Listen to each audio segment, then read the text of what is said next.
ಕರ್ತನು ಒಡೆಯನು ಪ್ರಪಂಚ ಮೋಕ್ಷ ಪ್ರದಾತನಾದ ಯೇಸು ಕ್ರಿಸ್ತನ ನಾಮದಲ್ಲಿ ಹೃತ್ಪೂರ್ವಕ ವಂದನೆಗಳನ್ನು ತಿಳಿಸ್ತಾ ಇದ್ದೇನೆ. ಸಮಾಧಾನವು, ಸಂತೋಷವು, ಆತ್ಮಿಕ ಆಶೀರ್ವಾದವು, ನೆಮ್ಮದಿಯು, ಆರೋಗ್ಯವು ತಂದೆಯಾದ ದೇವರು ಅನುಗ್ರಹಿಸಲಿ ಎಂದು ಯೇಸು ಕ್ರಿಸ್ತನ ನಾಮದಲ್ಲಿ ದೇವರನ್ನು ಪ್ರಾರ್ಥಿಸುತ್ತೇನೆ. ದೇವರ ನಾಮಕ್ಕೆ ಸ್ತೋತ್ರವಾಗಲಿ. ಈ ದಿನ ಮತ್ತೊಂದು ಅಂಶವನ್ನು ನಿಮ್ಮೊಟ್ಟಿಗೆ ಮಾತನಾಡೋದಕ್ಕೆ ಸಿದ್ಧನಾಗಿದ್ದೇನೆ.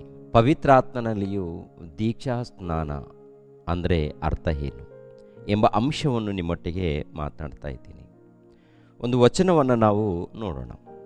ಯೋಹಾನನು ಬರೆದ ಸುವಾರ್ತೆ 1ನೇ ಅಧ್ಯಾಯ 25ನೇ ವಚನದಿಂದ 28ನೇ ವಚನದವರೆಗೆ ನೋಡೋಣ. ಪ್ರಿಯರೇ, ನೀನು ಕ್ರಿಸ್ತನು, ಏಲಿಯನು, ಆ ಪ್ರವಾದಿಯೂ ಅಲ್ಲವಾದರೆ ಸ್ನಾನ ಮಾಡಿಸುವುದೇನು ಎಂದು ಅವನನ್ನು ಕೇಳಿದರು. ಅದಕ್ಕೆ ಯೋಹಾನನು, ನಾನು ನೀರಿನಿಂದ ಸ್ನಾನ ಮಾಡಿಸುವವನು, ಆದರೆ ನೀವು ಅರಿಯದೇ ಇರುವ ಒಬ್ಬಾತನು ನಿಮ್ಮ ಮಧ್ಯದಲ್ಲಿ ನಿಂತಿದ್ದಾನೆ. ಆತನೇ ನನ್ನ ಹಿಂದೆ ಬರತಕ್ಕವನು. ಆತನ ಕೆರೆದ ಬಾರನ್ನು ಬಿಚ್ಚುವುದಕ್ಕೂ ನಾನು ಯೋಗ್ಯನಲ್ಲ ಅಂದನು. ನೋಡಿ ಪ್ರಿಯರಾದ ದೇವರ ಮಕ್ಕಳಿರ, ಸ್ನಾನಿಕನಾದ ಯೋಹಾನನು ಈ ಮಾತನ್ನು ಹೇಳ್ತಾ ಇದ್ದಾರೆ. ಅಂದರೆ ಗಮನಿಸಬೇಕು, ತನ್ನನ್ನು ತಾನು ಸಂಪೂರ್ಣವಾಗಿ ತಗ್ಗಿಸಿಕೊಂಡು ಯೇಸು ಕ್ರಿಸ್ತರನ್ನು ಒಂದು ಉನ್ನತ ಸ್ಥಾನದಲ್ಲಿ ಪರಿಚಯ ಮಾಡ್ತಾ ಇದ್ದಾರೆ. ಎರಡನೇದಾಗಿ, ಆತನ ಕೆರೆದ ಬಾರನ್ನು ಬಿಚ್ಚಲಕ್ಕೂ ಕೂಡ ನಾನು ಯೋಗ್ಯನಲ್ಲ ಅಂತ ಹೇಳಿ ತನ್ನನ್ನು ತಾನು ಸಂಪೂರ್ಣವಾಗಿ ತಗ್ಗಿಸಿಕೊಂಡು ಮಾತನಾಡುವಂಥ ಒಂದು ಮಾತು, ಅದ್ಭುತವಾದಂಥ ಮಾತು ಯೋಹಾನನ್. ಅದ್ರ ಜೊತೆಗೆ ಮತ್ತೊಂದು ಮಾತನ್ನು ಮಾತನಾಡಿದ್ದಾರೆ. ಅದು ಎಲ್ಲಿರುತ್ತಪ್ಪ ಅಂತ ನೋಡುವಾಗ ಲೂಕನ ಬರೆದ ಸುವಾರ್ತೆ 3ನೇ ಅಧ್ಯಾಯ 16ನೇ ವಚನವನ್ನು ನೋಡೋಣ. ಲೂಕನ ಬರೆದ ಸುವಾರ್ತೆ 3ನೇ ಅಧ್ಯಾಯ 16ನೇ ವಚನ. ಯೋಹಾನನು ಅವರೆಲ್ಲರಿಗೆ, ನಾನಂತೂ ನಿಮಗೆ ನೀರಿನ ಸ್ನಾನ ಮಾಡಿಸುವೆನು, ಆದರೆ ನನಗಿಂತ ಶಕ್ತನು ಬರುತ್ತಾನೆ. ಆತನ ಕೆರೆಗಳ ಬಾರನ್ನು ಬಿಚ್ಚುವುದಕ್ಕೂ ನಾನು ಯೋಗ್ಯನಲ್ಲ. ಆತನು ಪವಿತ್ರಾತ್ಮನಲ್ಲಿಯೂ ಬೆಂಕಿಯಲ್ಲಿಯೂ ನಿಮಗೆ ಸ್ನಾನ ಮಾಡಿಸುವನು. ಆತನು ಪವಿತ್ರಾತ್ಮನಲ್ಲಿಯೂ ಬೆಂಕಿಯಲ್ಲಿಯೂ ನಿಮಗೆ ಸ್ನಾನ ಮಾಡಿಸುವನು ಅಂತೇಳಿ ಗಮನಿಸಬೇಕು ಪ್ರತಿಯೊಬ್ಬರು ಪ್ರಿಯರೇ.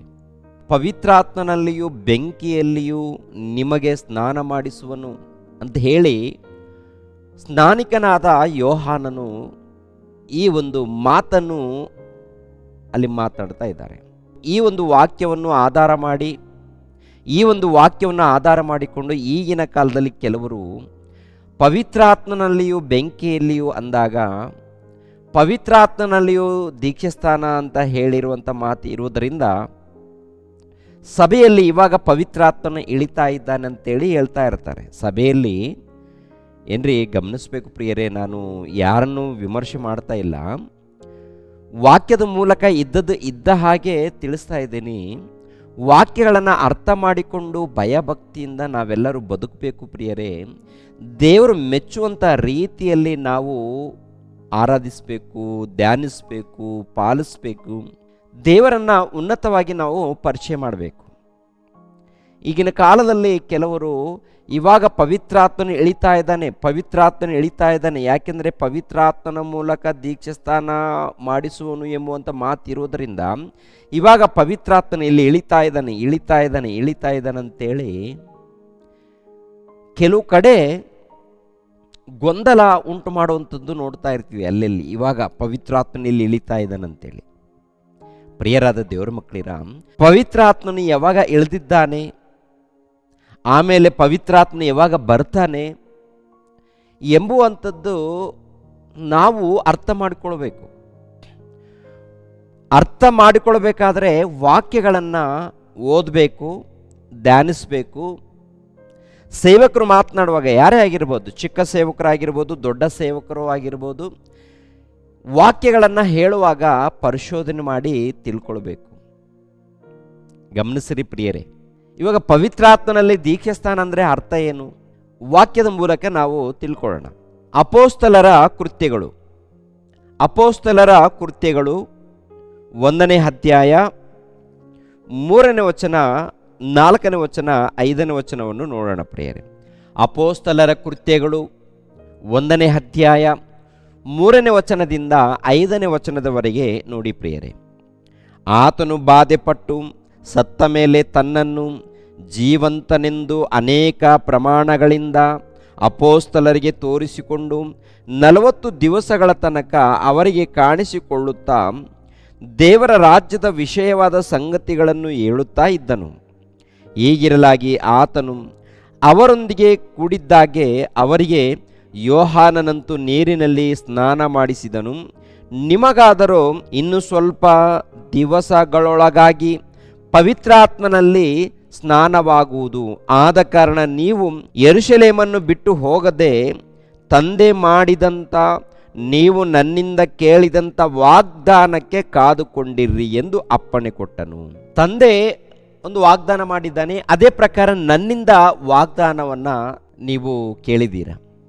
ಅಂದರೆ ತಂದೆಯ ಮೂಲಕ ವಾಗ್ದಾನ, ನನ್ನ ಮೂಲಕ ವಾಗ್ದಾನ ಅಂತೇಳಿ ಯೇಸು ಪ್ರಭು ಹೇಳುವಂಥ ಮಾತು. ತಂದೆಯ ಮೂಲಕ ವಾಗ್ದಾನವೇನು, ಅದೇ ಪ್ರಕಾರ ನನ್ನ ಮೂಲಕ ವಾಗ್ದಾನ, ಅದೇ ಹೇಳ್ತಾರೆ. ಗಮನಿಸಬೇಕು ಪ್ರಿಯರೇ, ಗಮನಿಸಬೇಕು. 5ನೇ ವಚನ ಕೆಳಗಡೆ ಮಾತು, ತಂದೆ ಮಾಡಿದಂಥ ನೀವು ನನ್ನಿಂದ ಕೇಳಿದಂಥ ವಾಗ್ದಾನಕ್ಕೆ ಕಾದುಕೊಂಡಿರ್ರಿ. ತಂದೆ ಮಾಡಿದಂಥ ನೀವು ನನ್ನಿಂದ ಕೇಳಿದಂಥ ವಾಗ್ದಾನಕ್ಕೆ ಕಾದುಕೊಂಡಿರಿ. ಅಂದರೆ ತಂದೆ ವಾಗ್ದಾನ ಮಾಡಿದ್ದಾರೆ. ತಂದೆ ಏನು ವಾಗ್ದಾನ ಮಾಡಿದ್ದಾರೆ? ಹಳೆ ಒಡಂಬಡಿಕೆಯಲ್ಲಿ ಇರುತ್ತೆ ಪ್ರಿಯರೇ. ಹಳೆ ಒಡಂಬಡಿಕೆಯಲ್ಲಿ ಎಂದಾಗ ಯೋವೇಲನ ಗ್ರಂಥದಲ್ಲಿ ಇರುತ್ತೆ ವಾಗ್ದಾನ. ಏನು ವಾಗ್ದಾನ ಮಾಡಿದ್ದಾರೋ ಎಂಬುವಂಥ ವಿಷಯವನ್ನು ಯೋವೇಲನ ಗ್ರಂಥ 2ನೇ ಅಧ್ಯಾಯ 28ನೇ ವಚನ. ಯೋವೇಲನ ಗ್ರಂಥ 2ನೇ ಅಧ್ಯಾಯ 28ನೇ ವಚನದಿಂದ, ತರುವಾಯ ನಾನು ಎಲ್ಲ ಮನುಷ್ಯರ ಮೇಲೆ ನನ್ನ ಆತ್ಮವನ್ನು ಸುರಿಸುವೆನು. ನಿಮ್ಮಲ್ಲಿರುವ ಗಂಡಸರು ಹೆಂಗಸರು ಪ್ರವಾದಿಸುವರು, ನಿಮ್ಮ ಹಿರಿಯರಿಗೆ ಕನಸುಗಳು ಬೀಳುವವು, ನಿಮ್ಮ ಯೌವನಸ್ಥರಿಗೆ ದಿವ್ಯ ದರ್ಶನಗಳಾಗುವವು. ಇದಲ್ಲದೆ ಆ ದಿನಗಳಲ್ಲಿ ದಾಸದಾಸಿಯರ ಮೇಲೆಯೂ ನನ್ನ ಆತ್ಮವನ್ನು ಸುರಿಸುವೆನು, ನನ್ನ ಆತ್ಮವನ್ನು ಸುರಿಸುವೆನು ಅಂತ ಹೇಳ್ತಾರೆ. ಅಂದರೆ ತಂದೆಯಾದ ದೇವರು ವಾಗ್ದಾನ ಮಾಡಿದ್ದಾರೆ. ಯಾರ ಮೂಲಕ ವಾಗ್ದಾನ? ಪ್ರವಾದಿಗಳ ಮೂಲಕ. ಪ್ರವಾದಿಗಳ ಮೂಲಕ ಏನ್ರಿ? ಯೋವೇಲ್ ಪ್ರವಾದಿ ಆಗಿರ್ಬೋದು, ಅದೇ ಪ್ರಕಾರ ಯೆಶಾಯ ಪ್ರವಾದಿ ಆಗಿರ್ಬೋದು. ಕೆಲವರು ಪ್ರವಾದಿಗಳು ಪ್ರವಾದನೆ ಮಾಡಿದ್ದಾರೆ. ಅದೇ ಪ್ರಕಾರ ಯೋಹಾನನು ಕೂಡ ಹೇಳಿದ್ದಾನಲ್ಲ. ಏನು ಹೇಳಿದ್ದಾರೆ ಯೋಹಾನನು? ಸ್ನಾನಿಕನಾದ ಯೋಹಾನನು, ನಾನು ನೀರಿನ ಮೂಲಕ ದೀಕ್ಷಾ ಸ್ನಾನವನ್ನು ಮಾಡಿಸ್ತಾ ಇದ್ದೀನಿ, ನನ್ನ ಹಿಂದೆ ಬರುವಾತನು ಇದ್ದಾನಲ್ಲ, ಆತನು ಪವಿತ್ರಾತ್ಮನ ಮೂಲಕ ಬೆಂಕಿಯ ಮೂಲಕ ನಿಮಗೆ ಸ್ನಾನ ಮಾಡಿಸುವನು ಎನ್ನುವಂಥ ಮಾತು. ಅಂದರೆ ಯೋಹಾನನು ಕೂಡ ಹೇಳಿದ್ದಾರೆ.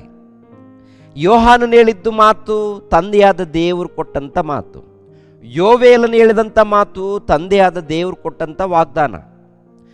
ಅದೇ ಪ್ರಕಾರ ಯೇಸು ಕ್ರಿಸ್ತರು ಕೊಡುವಂಥ ವಾಗ್ದಾನ ಏನಪ್ಪ ಅಂತ ನೋಡುವಾಗ, ಯೋಹಾನನು ಬರೆದ ಸುವಾರ್ತೆ 14ನೇ ಅಧ್ಯಾಯ 16ನೇ ವಚನದಿಂದ ನೋಡೋಣ ಪ್ರಿಯರೇ. ಯೋಹಾನನು ಬರೆದ ಸುವಾರ್ತೆ 14ನೇ ಅಧ್ಯಾಯ 16ನೇ ವಚನವನ್ನು, ಆಗ ನಾನು ತಂದೆಯನ್ನು ಕೇಳಿಕೊಳ್ಳುವೆನು, ಆತನು ನಿಮಗೆ ಬೇರೊಬ್ಬ ಸಹಾಯಕನನ್ನು ಸದಾಕಾಲ ನಿಮ್ಮ ಸಂಗಡ ಇರುವುದಕ್ಕೆ ಕೊಡುವನು. ಆ ಸಹಾಯಕನು ಯಾರೆಂದರೆ ಸತ್ಯದ ಆತ್ಮನೇ. ಲೋಕವು ಆತನನ್ನು ನೋಡದೆಯೂ ತಿಳಿಯದೆಯೂ ಇರುವುದರಿಂದ ಆತನನ್ನು ಹೊಂದಲಾರದು.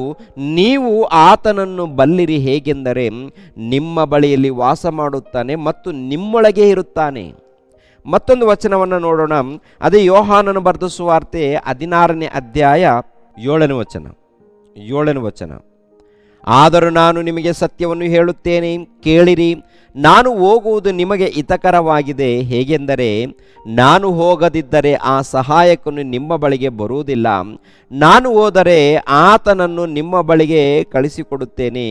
ಆತನು ಬಂದು ಪಾಪ, ನೀತಿ, ನ್ಯಾಯ ತೀರುವಿಕೆ ಈ ವಿಷಯಗಳಲ್ಲಿ ಲೋಕಕ್ಕೆ ಅರಿವನ್ನು ಹುಟ್ಟಿಸುವನು. ಅಂದರೆ ನಾನು ಹೋದ ಮೇಲೆ ಪವಿತ್ರಾತ್ಮನು ನಿಮ್ಮ ಬಳಿಗೆ ಬರುತ್ತಾನೆ. ನಾನು ದೇವರನ್ನು ಬೇಡಿಕೊಳ್ಳುತ್ತೇನೆ, ತಂದೆಯನ್ನು ಬೇಡಿಕೊಳ್ಳುತ್ತೇನೆ, ತಂದೆಯನ್ನು ನಾನು ಬೇಡಿಕೊಳ್ಳುತ್ತೇನೆ. ಬೇಡಿಕೊಂಡ ಮೇಲೆ ಆ ಪವಿತ್ರಾತ್ಮನನ್ನು ನಿಮ್ಮ ಬಳಿಗೆ ದೇವರು ಕಳಿಸಿಕೊಡ್ತಾನೆ ಎಂಬ ವಚನವನ್ನು ಯೇಸು ಕ್ರಿಸ್ತರು ಮಾತನಾಡುವಂಥದ್ದು. ಪ್ರತಿಯೊಬ್ಬರು ಕೂಡ ಗಮನಿಸಬೇಕು. ಅಂದರೆ ಪವಿತ್ರ ಆತ್ಮನಲ್ಲಿ ದೀಕ್ಷಾ ಸ್ನಾನ ಅಂದಾಗ, ಪವಿತ್ರಾತ್ಮನಲ್ಲಿಯೂ ದೀಕ್ಷಾ ಸ್ನಾನ ಅಂದಾಗ ಹೇಗೆ ನಡೆಯುತ್ತೆ?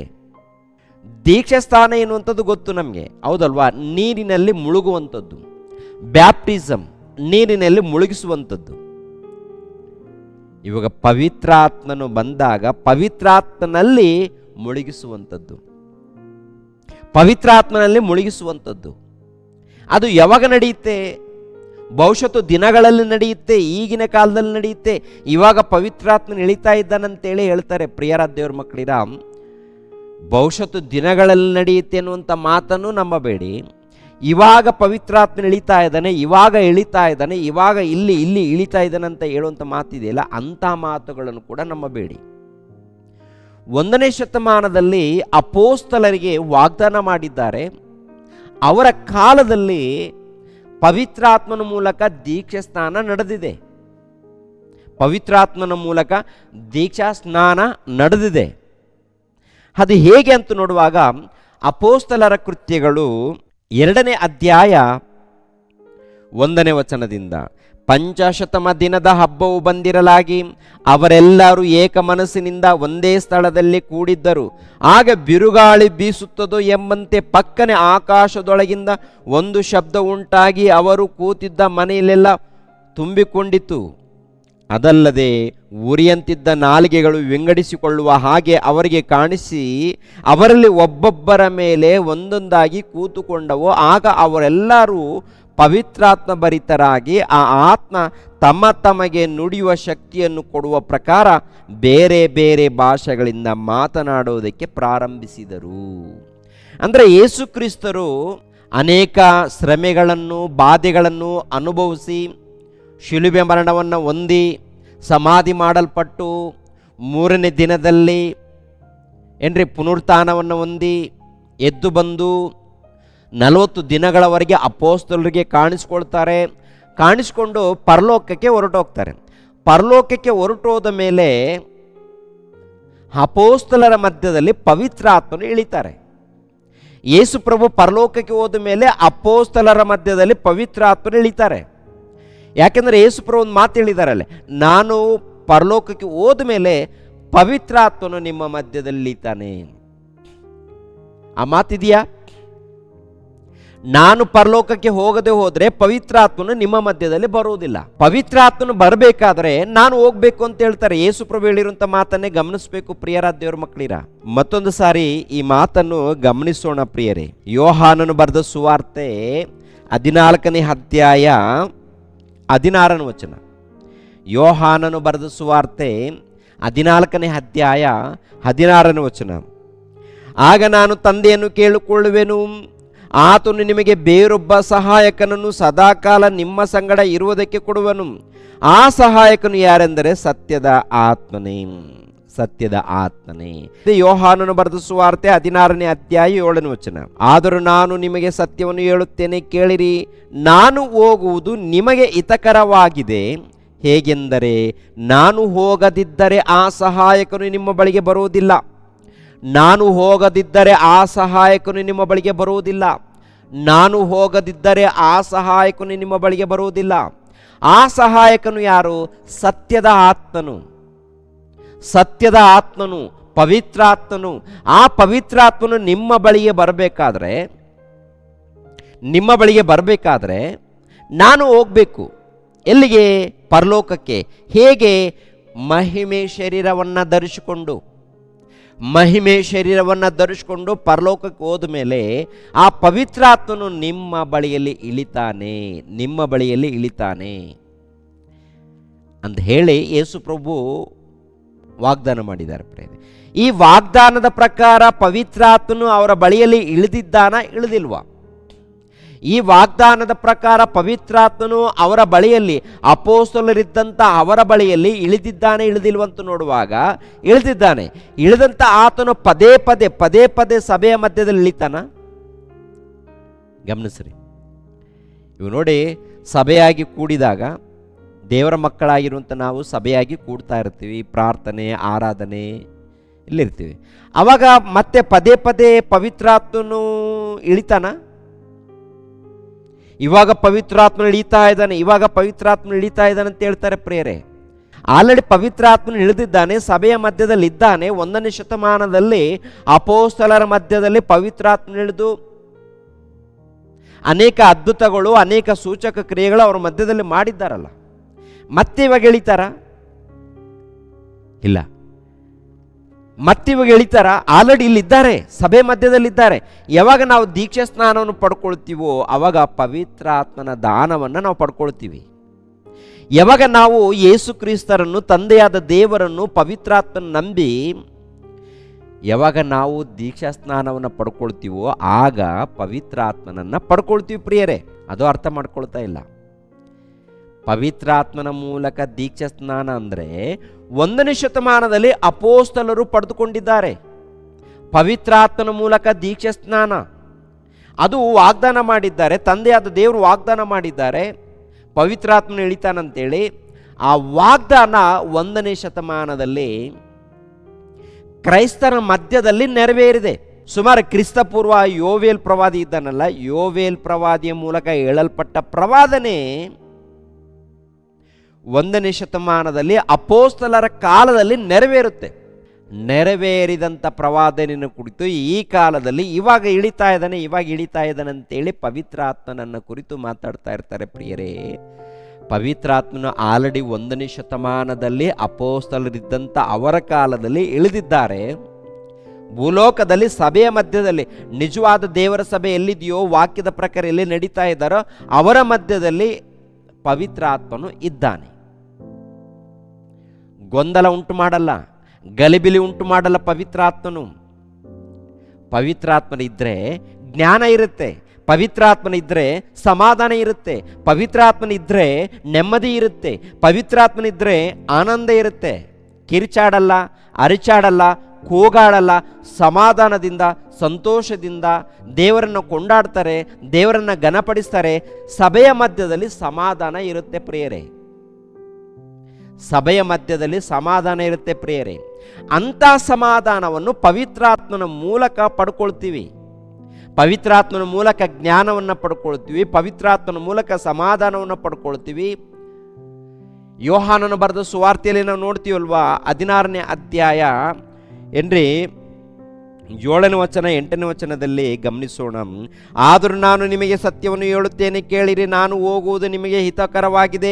ಹೇಗೆಂದರೆ ನಾನು ಹೋಗದಿದ್ದರೆ ಆ ಸಹಾಯಕನು ನಿಮ್ಮ ಬಳಿಗೆ ಬರುವುದಿಲ್ಲ. ನಾನು ಹೋದರೆ ಆತನನ್ನು ನಿಮ್ಮ ಬಳಿಗೆ ಕಳಿಸಿಕೊಡುತ್ತೇನೆ. ಆತನು ಬಂದು ಪಾಪ, ನೀತಿ, ನ್ಯಾಯ ತೀರುವಿಕೆ ಈ ವಿಷಯಗಳಲ್ಲಿ ಲೋಕಕ್ಕೆ ಹರುವನ್ನು ಹುಟ್ಟಿಸುವನು. ಲೋಕಕ್ಕೆ ಹರುವನ್ನು, ಪಾಪವನ್ನು ಕುರಿತು, ನೀತಿಯನ್ನು ಕುರಿತು, ನ್ಯಾಯ ತೀರುವಿಕೆ ಅಂದರೆ ತೀರ್ಪನ್ನು ಕುರಿತು, ಇದರ ಬಗ್ಗೆ ಹರುವನ್ನು ಹುಟ್ಟಿಸ್ತಾನಂತೆ. ಪವಿತ್ರಾತ್ಮನ ಇರುವುದರಿಂದ ಪವಿತ್ರಾತ್ಮನನ್ನು ಯಾವಾಗ ಪಡ್ಕೊಳ್ತೀವಿ? ಅಪೋಸ್ತಲರ ಕೃತ್ಯಗಳು 2ನೇ ಅಧ್ಯಾಯ 38ನೇ ವಚನವನ್ನು ನೋಡಿ ಪ್ರಿಯರೇ. ಅಪೋಸ್ತಲರ ಕೃತ್ಯಗಳು 2ನೇ ಅಧ್ಯಾಯ 38ನೇ ವಚನ.